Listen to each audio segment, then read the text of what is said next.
पिछले कुछ बरसों में मैंने जो कुछ देखा, सुना और जाना है, अगर उसे कुछ तरतीब से आपके सामने रखूं तो एक तरफ कुछ नज़में रख सकता हूँ। यानी कि इंसान के कुछ सपने जिनके हर पंख में कई रंग होते हैं, और दूसरी तरफ कत्ल की इंसाइक्लोपीडिया। यानी इंसान के वो फेल जिनके हर पंख में सिर्फ खून का एक ही रंग बचा होता है। और इन दोनों के बीच में मोनालिसा को रख सकता हूँ। मोनालिसा नंबर 2 को। मेरी उसकी जान पहचान के पहले रोज ही उसने अपना ये नाम रखा था। कहने लगी, वीरा जी, कोई नाम बताओ, मुझे अपना नाम रखना है। अभी तक तेरा कोई नाम नहीं है क्या? हाँ, होगा ही नहीं, इसीलिए अभी तक तूने अपना नाम मुझे नहीं बताया। मेरा नाम सीन से शुरू होता है, मगर मैं चाहती हूँ मेरा नाम ऐसा हो जो शीन से लेकर मीम तक के हरूफ में से किसी से शुरू हो। तेरे ख्याल के मुताबिक सीन से पहले जो हरूफ आते हैं, क्या वो अच्छे हरूफ नहीं होते? पता नहीं, मगर मैंने कहीं पढ़ा था कि दुनिया के खास लोग शीन से लेकर मीम तक के हरूफ वाले नाम रखते हैं। ये तूने कहाँ पढ़ा था? याद नहीं, मगर मैंने पढ़ा जरूर था। मैंने कहा कुछ नहीं, सिर्फ गौर से उसकी तरफ देखता रहा। उसका छोटा सा कद, खूबसूरत भरा भरा जिस्म, गोरा रंग मगर गाल जैसे गोरे रंग से उभरे हुए थे, और इसी उभारे की वजह से होंठ कुछ लटक गए थे। उसकी उम्र 18-19 बरस की होगी, मगर उसकी उम्र किसी को अपनी तरफ खींचती ही नहीं लगती थी। उसकी नजरें मुझ पर नहीं थी, वो तो मेरे कमरे में लगी हुई तस्वीर को गौर से देख रही थी। ये तस्वीर किसकी है? कुछ देर बाद उसने पूछा। इतनी मशहूर तस्वीर तूने पहले नहीं देखी? ये दुनिया की उस औरत की तस्वीर है जिसकी मुस्कुराहट को आज तक कोई नहीं समझ सका। क्या मतलब? कुछ लोग कहते हैं कि इसकी मुस्कुराहट में उदासी भी शामिल है, और कुछ का कहना है कि उदासी या मायूसी बिल्कुल नहीं, इसमें सिर्फ जवानी की तपिश मिली है, या शायद दुनिया पर कोई तंज। इसकी मासूम राज़दाराना मुस्कुराहट पर बहस करते हुए दुनिया को न जाने कितनी सदियां बीत चुकी। बहरहाल, इसकी मुस्कुराहट का मतलब चाहे कुछ भी हो, मगर ये ज़रूर है कि इसकी मुस्कुराहट ने दुनिया के लाखों आदमियों का ध्यान अपनी तरफ खींचे किए रखा है, और अब भी खींचे हुए है। इसका नाम क्या है? इसका नाम, हाँ, इसका नाम क्या है? इसका नाम मोनालिसा है। मोनालिसा, मीम से। बस, मैंने फैसला कर लिया, मैं भी अब अपना नाम मोनालिसा ही रखूंगी। Monalisa, Monalisa. मैं इस तरह चौंक पड़ा जैसे उस लड़की ने मेरे देखते देखते मेरी दीवार पर लगी हुई मोनालिसा की तस्वीर फाड़ दी। नहीं नहीं, मेरी दीवार पर लगी हुई एक मामूली सी तस्वीर नहीं, मोनालिसा की असली लियोनार्डो डा विंची की पेंट की हुई कैनवस फाड़ दी। क्या जो कुछ अपने पास नहीं है वो खरीदा नहीं जा सकता? हंस पड़ी। खैर, मेरा मतलब है मुस्कुराहट खरीदी जा सकती है ना? हाँ, खरीद सकती हूँ, उसने कहा, और फिर हंस पड़ी। वो या तो चुप रहती थी या हंसती थी। चुप रहती थी तो उसके होंठ उसके मुंह पर लगे हुए ताले की तरह लगते थे। हंसती थी तो उसके चौड़े दहाने में से उसकी हंसी चौपट खुले दरवाजों में से एक बारगी बहती हुई थी। मैं सोच रहा था, अगर कोई मुस्कुराहट को खरीदने वाली बात मान भी ले तो इस मुस्कुराहट को वो किन होंठों पे रखे। मगर मैं उससे कोई दिल दुखाने वाली बात नहीं कहना चाहता था। वो मेरी आज ही शनासा बनी थी, और वो भी बड़ी मेहरबान के रूप में। वो मेरे पास मेरी उस काशनी का पैगाम लेकर आई थी, जिसका पैगाम तो क्या, नाम सुनने के लिए भी मेरे कान बरसों से तरस रहे थे। कई साल हुए काशनी के ब्याह की रात उसका खत आया था कि अगर मैं उसे भूल सकूं तो भूल जाऊं। उसके बाद काशनी ने कभी पूछा ही नहीं कि अगर का लफ्ज इस्तेमाल करते वक्त उसने अपनी जिस याद को भूलने या ना भूलने के दरमियान लटका दिया था उसका क्या बना। और अब ये लड़की और अब ये लड़की मुझे बता रही थी कि वो जिस स्कूल में पढ़ाती है आज काशनी उसी स्कूल में अपनी बच्ची को दाखिल कराने आई थी। और फिर पता नहीं कैसे बातों के ढेर जखीरे में से उसने ये बात कुरेद निकाली कि उसकी बच्ची की मास्टरनी भी उसी बस्ती में रहती है जहां मैं रहता हूँ। उसके कमारे दिनों का इश्क। उस कासिर लड़की ने मुझे आज पहली बार देखा था।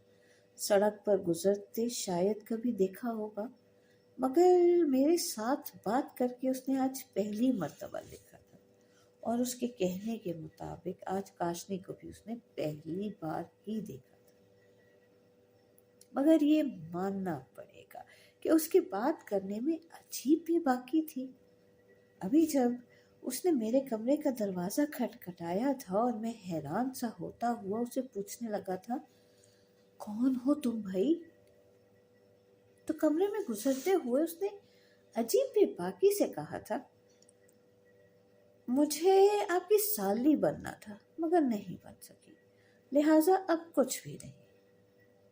मतलब एक ही फिक्रे में उसने काशनी से बहन या सहेली का रिश्ता भी जोड़ लिया था और मेरे साथ काशनी की शादी का इम्कान भी। मगर तूने मुझे अपना नाम अभी तक नहीं बताया। वो जाने लगी थी जब मैंने उससे बात पूछी। मोनालिसा? अभी आपके सामने मैंने अपना नाम रखा है, आप मोना कहकर बुलाइए। वैसे भी पहली मर्तबा मैं ये नाम आपके मुंह से सुनना चाहती हूँ क्योंकि आपके घर ही ये नाम रखा है। मुझे उसके नाम में जरा बराबर दिलचस्पी नहीं थी। मैं सिर्फ उसके मुंह से काशनी की बातें एक बार फिर सुनना चाहता था। इसलिए मैंने कहा, मोना, तूने मुझे ये जो काशनी का पैगाम दिया है उसे पैगाम किसी तरह नहीं कहा जा सकता। पैगाम पैगाम सिर्फ लफ्जों में होता है, आंसू में नहीं हो सकता। आपका नाम लेते हुए उसकी आंखें नम हो गई थी। उन आंखों का पानी आपको कोई पैगाम नहीं मालूम होता। मगर उसने तुझसे ये तो नहीं कहा था ना कि तू मेरे पास आई और ये बात मुझे बताए। फिर वही बात, सिर्फ लफ्जों में ही कुछ कहा जा सकता है क्या? मुझे ये एहसास ही नहीं हो रहा था कि मैं काशनी को फिर उसी शिद्दत से चाहने लगूंगा जैसे कभी चाहा करता था। लेकिन मैं परेशान जरूर हो गया था और मैंने देखा मोना गौर से मेरे मुंह को तक रही थी। उसके होंठों के पास एक छोटा सा बल भी पड़ गया था। वो शायद हम दोनों की इन अनकही बातों को समझ लेने की और फिर एक दूसरे के पास जाकर कह सकने वाली बात समझ गई थी। और फिर मुझे महसूस हुआ कि अभी ये मोनालिसा मुस्कुराहट को खरीदने वाली जो बात कह रही थी, मुझे उसके भेद का पता चल गया है। मैंने अपना सर झुका लिया।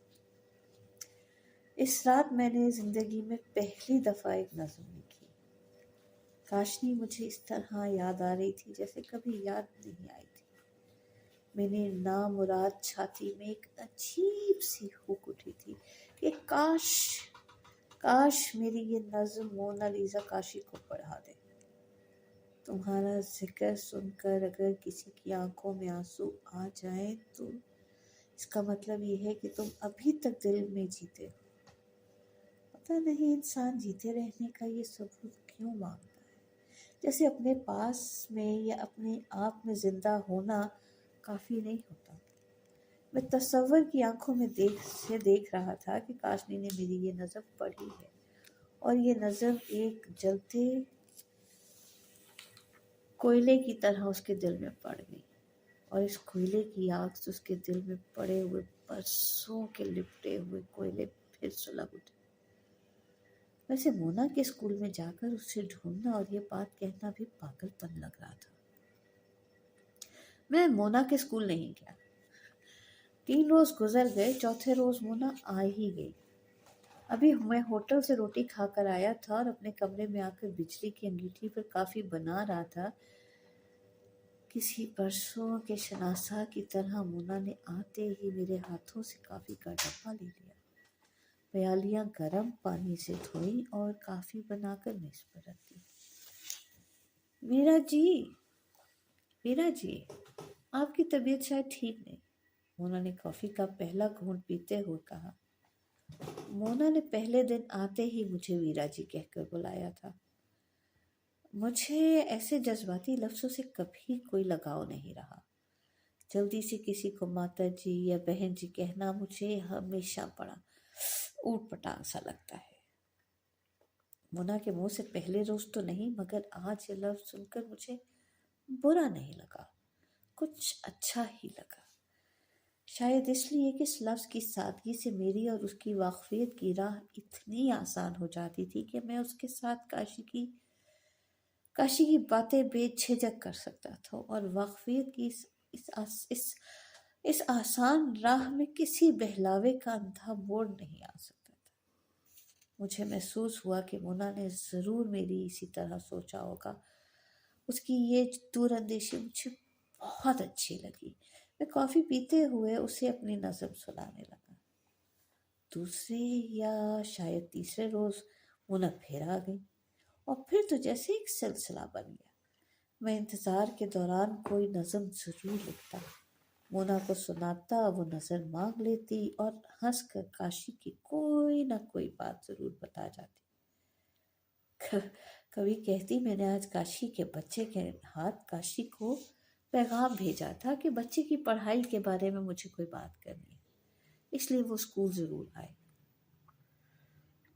कभी कहती, आज काशी खुद ही स्कूल आ गई थी, उसे बच्चे को आधे दिन की छुट्टी दिला कर ले जाना था।